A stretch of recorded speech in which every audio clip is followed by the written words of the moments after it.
And welcome back to the Performance Prescription Podcast. We're here with a special guest this week. Jerry, I want to welcome you back too, as well as our host. And I wanted to see what you were hoping to hear out of today's interview before we welcome Dominic to the show. Yeah, well, appreciate the opportunity to have Dominic on the show today. Really, the FQHC landscape is considerably different than what most other healthcare organizations face and how they have to go about managing it.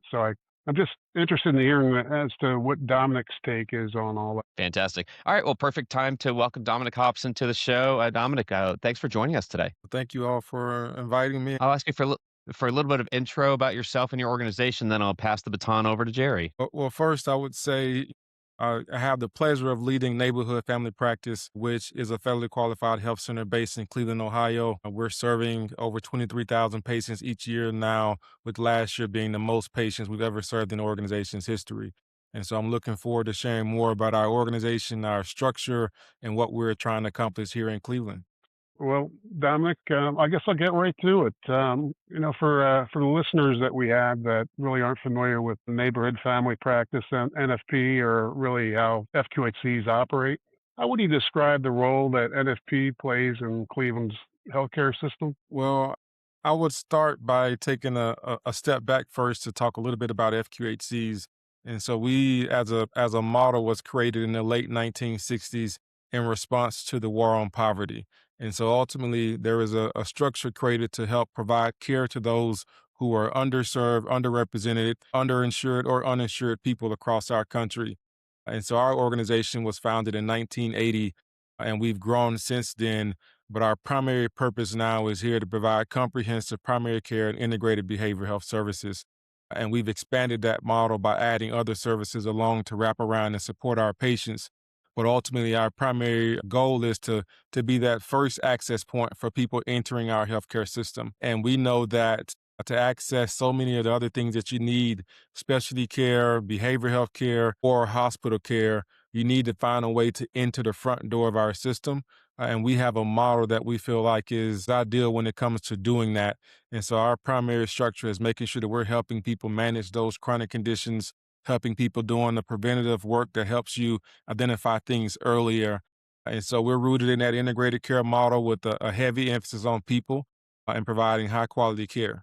Dominic, what personally drew you to community health and what keeps you committed to this type of work? Well, for me, the initial draw for healthcare in general was based on my upbringing and experiences that I had as a child or as a young adolescent, I would say. And so I experienced a number of sports injuries in my early playing days. And so having to experience, therapy and surgeries, I appreciated the level of care that I was provided in those instances. And then the other thing for me is that, my family grew up navigating poverty. And so many of those social service supports that we talk about today, and in some ways we take for granted, like Medicaid, like our housing voucher programs, like our food voucher programs. My family was a beneficiary of many of those. And what we know about our system is that almost all kids are covered in some capacity, primarily because of Medicaid. But there were multiple instances in my childhood where my mother was not covered by that same insurance. And so I've seen firsthand how when people don't have access, how when you put off things and you delay care, they then progress and become bigger issues down the line. And so seeing that in my immediate family, with my mother and my extended family in the Mississippi Gulf Coast where I grew up, really taught me to appreciate the importance of understanding how you navigate our system, where to enter our system, but also how complex healthcare is. And so experiencing that and then having the opportunity to first serve in a therapeutic role and then moving over into administration, it was clear to me that I wanted to get closer to people who needed care the most. And when you think about the models of care out there that provides great community health, you have our public hospitals across the country, and then you have our federally qualified health centers model. And so when I got introduced to our community health center movement, is what we call it, there's no turning back. It's just so rewarding to see people appreciate high quality care, to appreciate compassion and empathy for everything that they're navigating.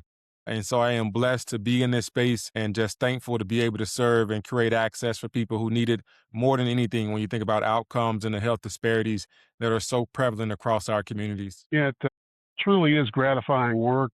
So, Dominic, what would you say are the biggest health challenges when you look at the communities that you're serving that they're facing now? Well, you have to start with the growing prevalence of chronic conditions across our community, but you start there and then you have to layer on to that the um, the social complexity that people navigating poverty are dealing with.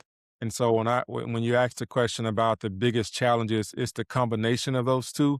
You have people navigating diabetes or hypertension that may have a cancer diagnosis, but they're also struggling with job security, housing security, food insecurity, transportation. And so those things only exacerbate the challenges, the health and the physical and mental health challenges that so many of our patients are experiencing. And so if I had to narrow that down again, I'm thinking about those medical chronic conditions, the prevalence of our behavioral health and mental health conditions that we're seeing, like depression and anxiety, and then married onto that, those social drivers of health that are so prevalent across both urban and rural communities. And those things are making our communities, I would say, have a tougher time accessing care because of all the things they're having to navigate in their lives. And ultimately, they're just trying to survive. And when you're trying to survive every day, you're not thinking about going and getting your diabetes checked or your hypertension checked or getting your annual wellness visit. You're thinking about, how am I going to keep my lights on? How am I going to put food on the table? How am I going to get school uniforms for my kids? Those are things that are priority. And then you put on the back burner those things that ultimately end up coming back to bite us in the long term and making the care of everyone more expensive when we don't have people engaging at the right levels and at the right time.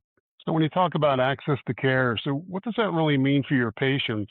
Appointments, transportation, trust, costs, pharmacy, access, language, or something else?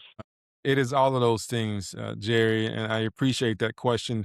I always tell people access is a very nuanced question or topic, I would say. It starts in our country with health insurance. Unfortunately, for so many people, access to care starts with, are you covered or not? And then, of course, do you have the right coverage, which for most people are commercially or privately insured? And so that is the first part or the first entry into access. And then you get to some of those things that you mentioned. Is it affordable? Is it quality and comprehensive? Can you get it at the time that you need it? If you're at a job where if you take off, you don't have paid leave, do you have evening hours or weekend hours? Those types of things. And then, of course, transportation. Is it in your community? Is it in your neighborhood? And can you make your way to it? And so, to your point, access is a multi-layered thing, and we always start and stop in many cases with health insurance, but it's so much of a bigger issue than that, because there's even people who are covered and still don't truly have access to care because they don't know how to navigate our system, or they may have access to primary care, but they don't know how to navigate specialty care and some of the other things that they need to thrive and be fully whole as we like ourselves to be. And so that's what in our minds, we consider access comprehensive, the affordable, quality, and then with the ability to overcome those social barriers that get in the way once you clear some of the financial and insurance barriers that so many still have to navigate today in our country. Excellent. Okay. Well, hey, this question, Dominic, is one that's really of importance to our organization at Target Continuum. We talk about communication and outreach. So, from your perspective, how important are communication and outreach in helping your patients to understand what services are available to them and when to seek care? It's critically important, Jerry, for a number of reasons, but I think you have to start with just health literacy. We have so many people in our community that are not understanding the appropriate terms or understanding even what primary care is, right? What is urgent care? What is the emergency department? And when do you access those things? And so part of the work that we're doing from a communications and marketing perspective is educating our community on what services we offer, how do they differ, and then how can they be used. And I'll give a couple specific examples there. We offer midwifery care, but there's a number of people across our community that don't understand what midwives do. They think of a midwife as an individual that doesn't have specific training or an education or a degree to support their work. And that's not what the midwifery is, or nurse midwives are in today's society. And so a part of what we have to educate people on is that if you're looking for birthing care or OB care. It doesn't require it to be an OBGYN. And our midwifery model, especially the one that we have here at Neighborhood Family Practice, has amazing outcomes for the women and families that we are supporting. And so that's just one example where the communication and the marketing that we're doing starts with just informing and educating people on what model of care that we're providing. But of course, it goes so much further than that. And you're trying to find ways to bring people into your organization, make it as easy as possible for them to access care, and that may mean putting information out that has a link to allow people to schedule online for those who have that technology to be able to do that. But marketing and comms is very important for us. I think for many federally qualified health centers, it's still an area that we haven't focused on as much as we need to. Our model historically was we were one of the primary and only places to go for people navigating poverty. And so the word of mouth, people knew that we're the place where to go. But now you have other providers coming into our market, especially in the Medicare space, that are spending a lot of money to acquire patients from a marketing perspective. And now we are having to respond in a way to make sure that people understand who we are, and what we're able to do and provide for them. And so we're leaning more and more into that every day. Yeah, there's certainly a little bit more competition in the Cleveland market these days, it seems, for sure. So in community health, trust is often just as important as availability. So how does NFP build trust with patients who may face barriers or had negative experiences with healthcare systems in the past? For us, trust starts with really understanding how a person is coming to you and what they're bringing along with them. We have people who have real, past poor experiences with our larger healthcare system. And so if they come into your organization and you don't meet them there and really acknowledge those experiences or acknowledge the history of some of our communities when it comes to interacting with our healthcare system or interacting with our research structures, and then you're going to lose a significant number of people by not doing that. And then the next part or the next step I would say is just being consistent. It's not enough to have one visit to really overcome and build the trust that you need to be able to navigate times when we're going to have a down day, or one of our patients are going to have an off day because they're dealing with all of those things that we're talking about. And so being consistent and making sure that we're having that same customer service, that same support, that same comprehensive care every time they walk through our doors. And then they are sharing that experience with their community members, their family members, and their coworkers. That's how you start to build trust in our communities. And I would say the next step is to make sure that you are visible and present. And so one of the great things that we all learned during the pandemic is that we didn't have the level of trust that we thought we had with our community members, especially when we started to talk about COVID and asking people to get tested, asking people to get vaccinated. And so we lean heavily on our faith-based institutions, our churches, for example. And I feel like we're starting to move away from that. And I think it's going to be a misstep for us to do that because we know that different people have different places that they go to really understand and get what they feel is factual information.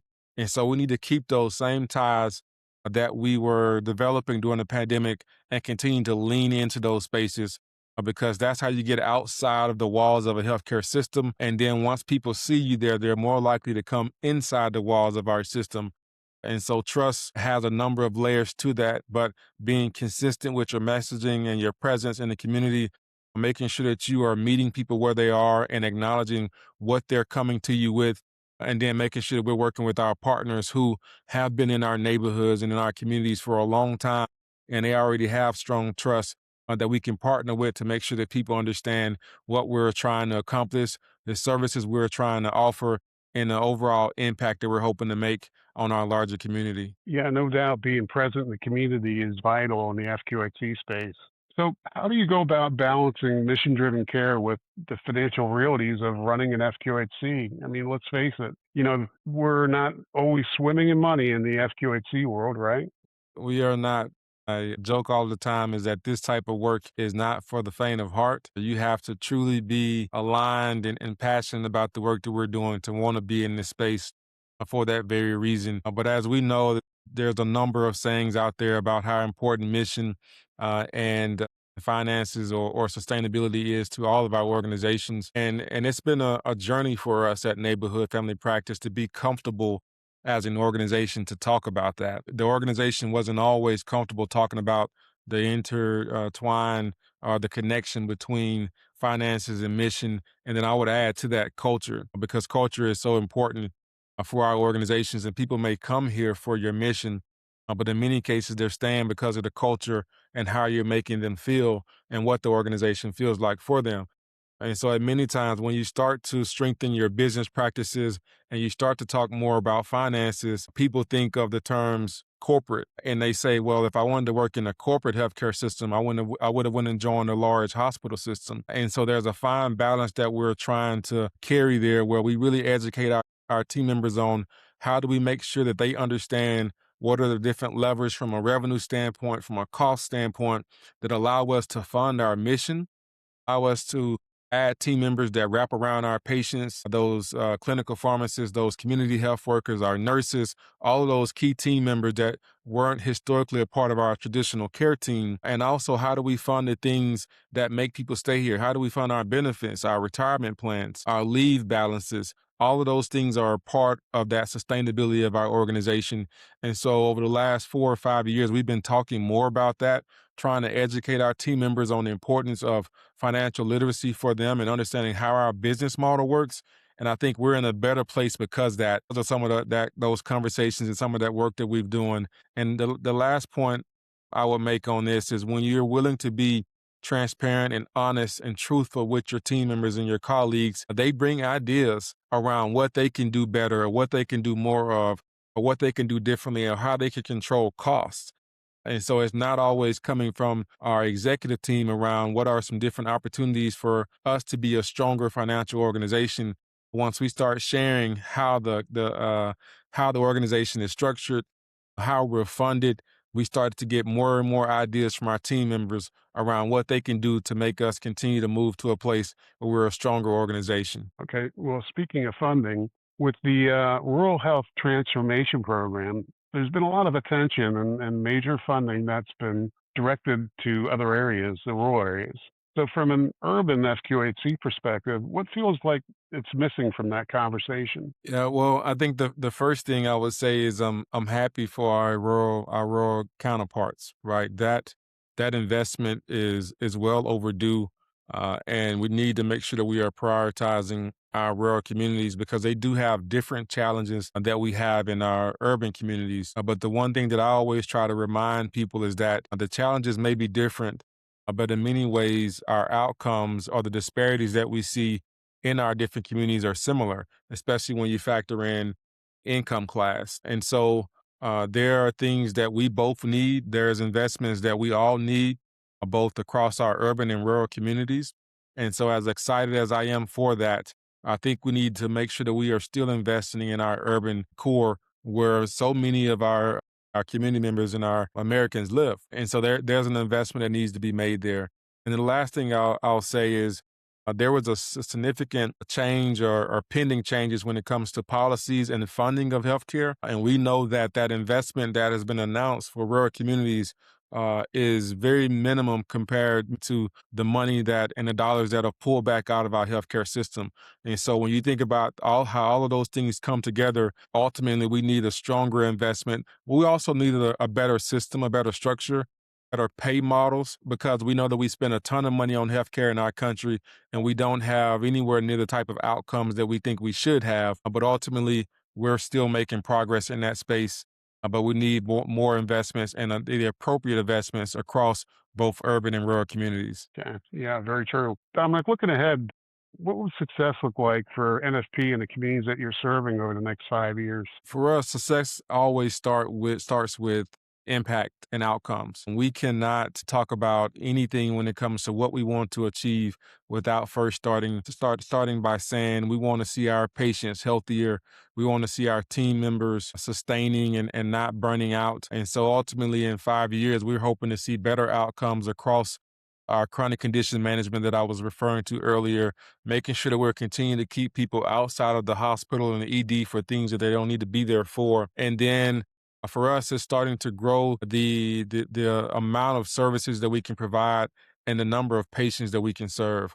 We are seeing a significant amount of demand for our services based on the model that we operate. and we're doing everything we can to respond to that. But we know that we have to do it in a sustainable way so that we don't overwhelm our system and then start to diminish our product, which is what we're known for, that high quality comprehensive care. And so we're hoping to be able to serve a significant number of more people and grow our geographical footprint. But more than anything, we want to make sure that we keep our quality and our outcomes where they are and where they have been for the last 40 plus years. Really appreciate your time, Dominic, and opening up a lot for us to help us understand the world, the realities, but also the hope and the optimism and the impact, like you said, the impact of the organization that's making in the communities you're serving. So I want to thank you for joining us today, for giving us that look into what that work looks like, and we wish you the best in what you're doing every day. Well, thank you, Jared. I appreciate you all shining a light on federally qualified health centers and our community health center movement.